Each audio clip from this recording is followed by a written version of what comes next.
Ladies and gentlemen, Mr. Drew Brees.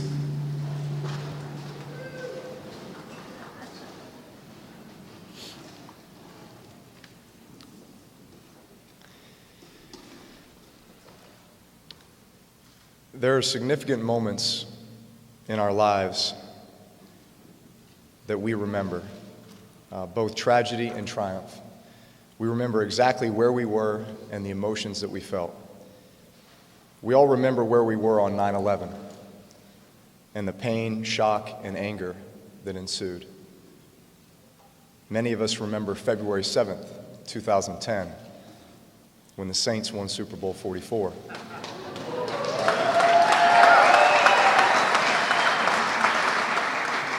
And the sheer elation which accompanied that moment. January 6th, 2011 was also one of those moments. I was riding on our team bus, having just arrived in Seattle to play the Seahawks in a wild card playoff game. I was sitting in the first row, as I always did, with assistant head coach Joe Vitt next to me and head coach Sean Payton directly across the aisle. I texted my wife Brittany to let her know that we had landed safely, and then noticed an email pop up from Steve Gleason. 3 minutes later, with tears rolling down my face, I looked at Joe Vitt in the seat next to me and choked. Steve Gleason has been diagnosed with ALS.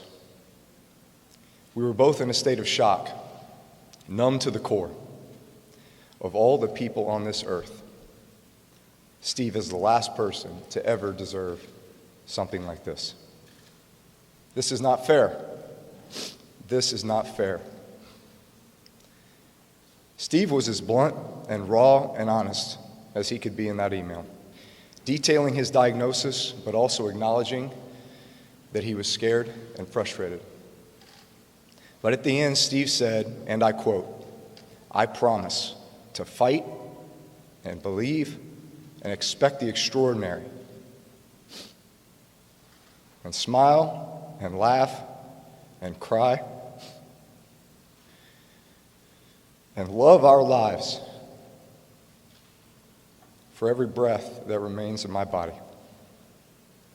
Please, please help me do that until I'm 109. I'm betting on you, Steve. For the 13 years I've known Steve, if I were to sum up his attitude, his tenacity, his mantra, it would be, it's not a matter of if we will accomplish the goal, it's only when. It's not a matter of if he will block the punt, it's when. It's not a matter of if the Saints will win the Super Bowl, it's when. It's not a matter of if we will develop technology and innovation to improve the quality of life for ALS patients, it's when. It's not a matter of if we will create legislation to ensure better care for all those suffering from neuromuscular diseases, it's when. And it's not a matter of if we find a cure for ALS, it's when we find a cure for ALS. I mention these moments in our lives that we will always remember, both tragedy and triumph. It's either one or the other, but in very rare cases, there are those events that turn from tragedy into triumph. That is how I would describe the last 9 years since Steve's diagnosis.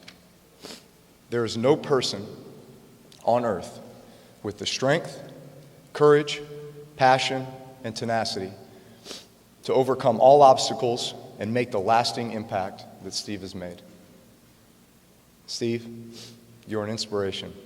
You are a source of strength to so many, especially me. A true American hero. People have said, today's my 41st birthday. It's my 41st birthday. It's my son Balin's 11th birthday. And quite honestly, there is no place we would rather be than here with you, right here, right now.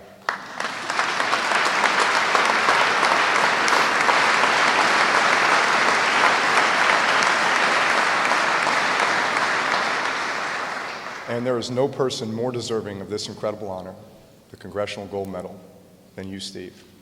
God bless you. Michelle, Rivers, baby Gray at home, we love you so much. Congratulations.